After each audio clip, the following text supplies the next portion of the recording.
میں نے پہلے بھی بات کی تھی پشاور کے پریس کانفرنس میں کہ امریکن ریمنگٹن ساخ کی رائفل 7.62 ٹائمز 51 ملی میٹر یعنی کہ 0.308 انچ کیلیبر، جس کی مزل ویلوسٹی 741 میٹر فی سیکنڈ ہے، جو مارک کرتی ہے 1 کلومیٹر تک، جس کے اوپر جدید ترین جو سائٹس ہیں وہ لگی ہوئی ہیں. اور یہ ویپن اور اس کے ساتھ M60 light machine gun American make US army اور اسپیشل فورسز کی، یہ دہشت گردی کی جنگ کے لیے امریکن عوام کا عطیہ تھا، گفٹ تھا. Gift from the people of the United States was given to the security forces of Pakistan to be used in anti terror operations but has been unfortunately used against the innocent people of Pakistan who were protesting for their democratic rights. یہ انگریزی میں نے statement اس لیے دی ہے کہ لوگوں کو سمجھ بھی آئے، سارے لوگ اور لوگوں کو سمجھ واضح طور پہ آنی چاہیے کہ یہ عطیہ امریکن لوگوں نے دیا تھا، امریکہ کی ٹیکس پیئرز نے دیا تھا کہ دہشت گردی کے خلاف استعمال ہو. اور یہ ویپنز جو ہیں، یہ ہتھیار یہ سیکورٹی فورسز کو دیے گئے تھے، جو کہ پاکستان کے نہتے انوسنٹ لوگوں کے خلاف، پاکستان تحریک انصاف کے لوگوں کے خلاف بڑی بے دردی سے استعمال ہوئے ہیں اور ان سے یہ اموات ہوئی ہیں. اور اس کی انکوائری ہونی چاہیے، جو میں چیف جسٹس آف پاکستان جناب یحییٰ آفریدی صاحب سے گزارش کرتا ہوں کہ وہ ضرور ایک جوڈیشل کمیشن اور انکوائری اس پہ کنڈکٹ کرے، اس کی تہہ تک پہنچے. یہاں پہ خواتین و حضرات، اس وقت میں یہ بھی کہہ سکتا ہوں کہ لیڈرشپ فرنٹ فٹ پہ رہی ہے الحمدللہ. علی امین خان صاحب اور میں خود ڈی چوک میں تھے، اور وہاں پہ جس وقت فائرنگ ہوئی، بشرا بی بی صاحبہ، علی امین خان صاحب، میں خود ان کی گاڑی میں موجود، وہاں سے گاڑیاں موڑیں اور آخری گاڑیاں تھیں جو ان سے نکلیں. اس سے پہلے ہزارہ موٹر وے کے مقام پہ جو مقابلے ہمارے لوگوں نے کیے، پورے ہر جگہ میں، پوری KPK نے، اور جس طرح ہم نے کھولے ڈائریکٹ فائر لگے، ڈائریکٹ ٹیئر گیس شیل یہاں پہ لگا، چھاتی پہ لگا ٹیئر گیس شیل. اللہ تعالیٰ نے ہم ساروں کو بچایا، کئی لوگ ہمارے شہید ہوئے. اس کے ساتھ ساتھ خواتین و حضرات، میں یہ بھی آپ کو بتاتا چلوں کہ ایک زمانے میں جب کسی کا بٹوا یا چوری ہوتا تھا، اور میرے ساتھ خود بھی ہوا، ایک جنازے میں بٹوا چوری ہوا، تو میں نے اعلان کرایا تھا کہ بھائی جو اس میں پیسے ہیں وہ رکھ لیں، تو بٹوا کم از کم دے دیں، کیونکہ شناختی کارڈ اور کریڈٹ کارڈ ہوتا ہے. میری 2 گاڑیاں اور 4 سٹاف کے ممبران جو ہیں وہ اغوا ہوئے تھے ہری پور کے اندر سے، ہری پور ڈسٹرکٹ سے. تو موجزانہ طور پہ 4 سٹاف ممبر جو ہیں وہ تو پرسوں برآمد ہوئے سیکرٹیریٹ تھانہ اسلام آباد سے، اور ان کے اوپر دہشت گردی کے پرچے لگے. ان کا لینا دینا نہیں، وہ ملازم پیشہ لوگ ہیں، غریب لوگ ہیں، اور گاڑیاں جو ہیں ابھی تک گم ہیں.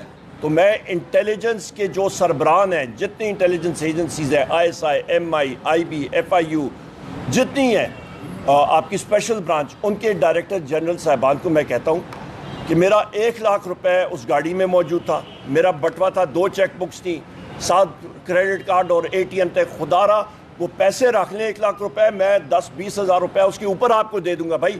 اور وہ مہربانی کر کے وہ واپس دے دیں بٹوا اور ATM کارڈ اور وہ گاڑیاں. جس طرح ہم لوگ، جو لوگ کہتے ہوتے ہیں نا، جو جب کترے ہوتے ہیں، ان کے بڑوں کو وہ کہتے ہیں یار کہ بٹوا واپس دے دو، ID کارڈ دے دو، پیسے رکھ لو. تو میری بھی گزارش انٹیلیجنس ایجنسیز اور ان کے سربراہان کو یہی ہے.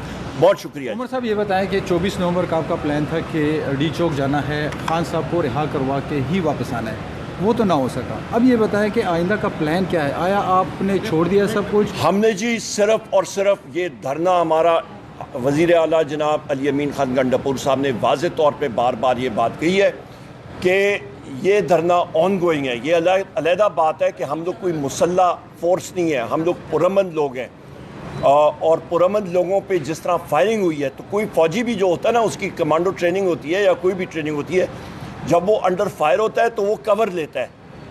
ہم لوگ کوئی قلعہ فتح کرنے کے لیے نہیں گئے کہ وہاں پہ ہم لوگ جا کے کوئی وہاں پہ اس کا مقابلہ کریں گے. ہم لوگ پرامن لوگ تھے. جس وقت لائیو فائر ہوا، جس وقت سنائپر فائر ہوا، جس وقت شدید ٹیئر گیس شیلنگ ہوئی، تو وہاں سے لوگوں نے وہ چوک، ڈی چوک خالی کیا اور وہ پرامن طریقے سے چلے گئے. ہمارے بہت سارے لوگ شہید ہوئے، اور بشرا بی بی صاحبہ، ہمارے وزیر اعلیٰ علی امین خان صاحب اور میں خود، ہم لوگ وہاں پہ ان کی گاڑی میں بیٹھ کے ادھر سے نکلے.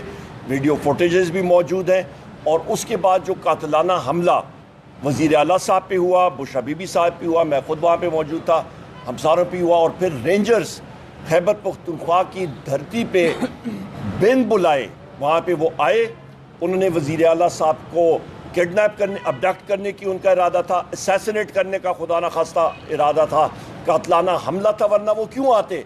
ہری پور جو کہ خیبر پختونخوا میں ہے, وہاں پہ وزیر اعلیٰ صاحب نے جس وقت چیف سیکرٹری اور آئی جی پولیس سے پوچھا, انہوں نے لا علمی کا اظہار کیا اور انہوں نے کہا جی یہ تو کابینہ کے ڈیسیجن کے بغیر, فیصلے کے بغیر رینجرز وہاں پہ آ نہیں سکتی ہیں. میرے یہاں پہ دائیں طرف ایڈوکیٹ جنرل صاحب ہیں, انہوں نے بھی کلیئرلی کہا کہ کابینہ کے فیصلے کے بغیر رینجرز آ ہی نہیں سکتی ہیں.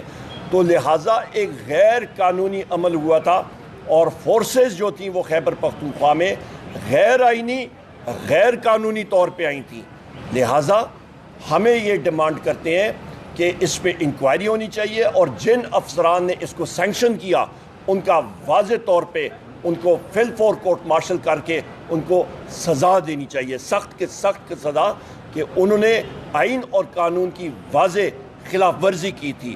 یہاں پہ میں یہ بھی ڈیمانڈ کرتا ہوں کہ ہمیں ایکسیس دی جائے اپنے محبوب قائد وزیر اعظم عمران خان صاحب سے, کیونکہ آج وہ ایک پولیٹیکل پریزنر بھی نہیں ہے. ان کو فورسفلی بغیر کسی چارج کے اڈیالہ جیل میں رکھا ہوا ہے, ان کے خلاف کوئی چیز نہیں ہے اور ان کو فورسفلی رکھا گیا ہے. اس کو ہم لوگ کنڈیم کرتے ہیں. ان کو فل فور رہا کیا جائے اور ان تک ایکسیس ہماری ہونی چاہیے.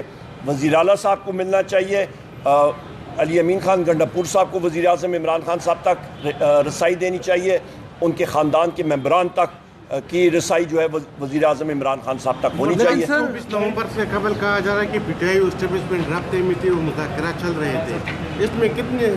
میں کسی کے ساتھ, مجھے اس چیز کا نہیں معلوم. یہ سوال آپ وزیر اعلیٰ علی امین خان گنڈاپور صاحب سے پوچھ سکتے ہیں. اگلا عمل عمل کیا ہے؟ آپ لوگ کہتے ہیں کہ دھرنا ختم نہیں ہے اور فزیکلی ہے ہم نہیں لوگ- سر, ہم دھرنا لوگ- فزیکلی ہے نہیں. آپ کہہ رہے ہیں کہ دھرنا جاری ہے لیکن فزیکلی کچھ نہیں ہے. فزیکلی مجھے بتائیں, جہاں پہ گولیاں لائف چل رہی ہوں, میں پھر بات دہراتا ہوں, ہم لوگ کوئی ملیٹنٹ آرگنائزیشن نہیں ہے, کوئی فوج نہیں ہے کہ ہم نے قلعہ فتح کر کے ہم نے کہنا ہے کہ جی یہ لال قلعہ ہم نے فتح کر لیے تو یہاں پہ بیٹھیں گے.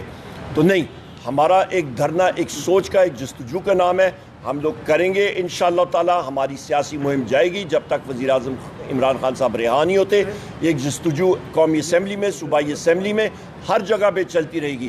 ہم لوگ پرامن لوگ ہیں اور کرتے رہیں گے, نہ کہ جس طرح کہ یہ فارم 47 کی غیر آئینی حکومت ہے. آج تک ٹرائیبیونلز نہیں بنے ہیں, تو لہٰذا یہ لوگ جو یہاں پہ شہباز شریف کی 17 رکنی حکومت جو ہے, ان کا کیا وہ ہے, کیا ان کی وہ حیثیت ہے. میں تو ان کو میں اپنا مجرم سمجھتا ہوں جنہوں نے مجھ پہ قاتلانہ حملہ کیا تھا, ٹیئر گیس شیل مارے تھے, مجھے یہاں پہ لگے, سینے میں لگے, اور ان کے خلاف میں انشاءاللہ شہباز شریف کے خلاف, مریم نواز کے خلاف, آئی جی پنجاب ڈاکٹر عثمان انور اور جو ڈی پی او اٹک ہے غیاث, اس کے خلاف انشاءاللہ تعالی میں ضرور پرچہ کروں گا. اچھا یہ بتائیے گا کہ علی محمد خان صاحب کی مبینہ آڈیو سامنے آئی جس میں ان کا کہنا ہے کہ بانی پی ٹی آئی کو علم نہیں تھا کہ بشرا بی بی ڈی چوک جائے گی.